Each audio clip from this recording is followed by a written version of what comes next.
It will profoundly change the future as well as the future of our economy, starting now when we're seeing tens of billions of dollars worth of damages from forest fires, from floods.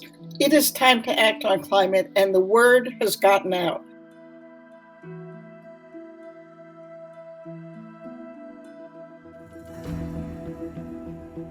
Mindy, in your own words, what exactly did corporate America just do?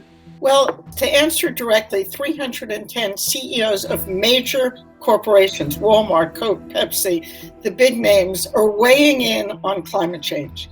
They are saying we want the strongest possible commitments. We want the U.S. back in the game and back in the lead.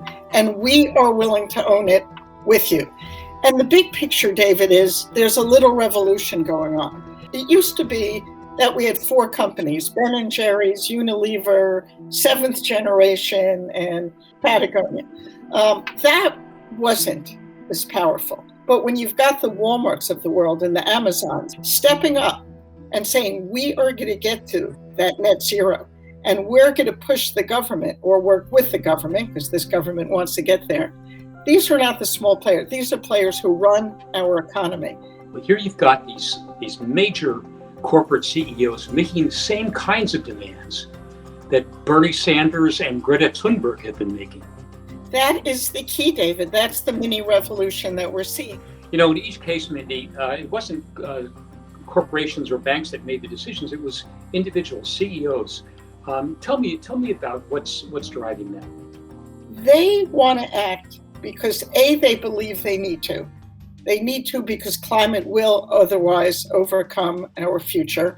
They want to act for, one could argue, selfish reasons. If they're going to recruit the best and the brightest staff, they need to be a values-driven company. If they want to be a company that consumers want to shop at, they need to show they care about something other than turning the most profit. And if they want to be a company that gets investor dollars, they need to show they are integrating climate risk as a financial risk, because we've got 550 investors globally working with us who manage $50 trillion, who are saying to the companies in their portfolios, we want you to act.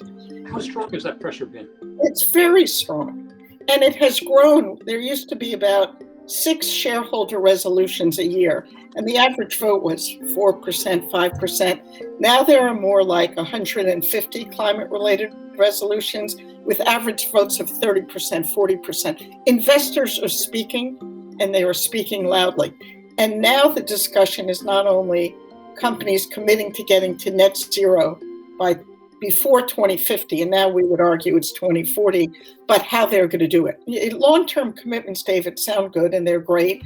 We have to see short-term commitments. We have to see what are you going to do by 2025 and 2030, and how transparent you're going to be, and what is the global set of goals that you could be held accountable for. But just to be clear and precise about this, have any of those big polluters agreed that we need to cut half of our emissions by 2030, and have they said so publicly? Yeah. Have some of them? Yes, they have. We had Bill Ford on a call at the Ceres conference where he said there will not be a new consumer vehicle that's a combustion engine vehicle rolling off our auto assembly lines after 2035, and it may be shorter than that, 2030. That's where we're going. How to get companies to make shorter term commitments to say, we're not making another combustion engine vehicle. We've got to be at the moment where we went from the horse and buggy to the automobile. Now we're going from the combustion engine to electric vehicles, and it's happening. You know, it feels to me like this is an earthquake in American politics. Democrats take climate change seriously. Republicans, for the most part, don't. It feels like a lot of these companies, some of whom are long-time supporters of the Republican Party, are aligning themselves with Democrats on this very crucial issue. Does it feel that way to you? It does. You know, David, it's a little bit similar to seeing 100 CEOs stand up on the atrocious attacks on democracy in Atlanta. They're not going to make any money from doing that. They may even lose money because they may pull business out of the state of Georgia. But they know that insidious attack on the core values of humanity and democracy and our children's lives are something they need to weigh in on.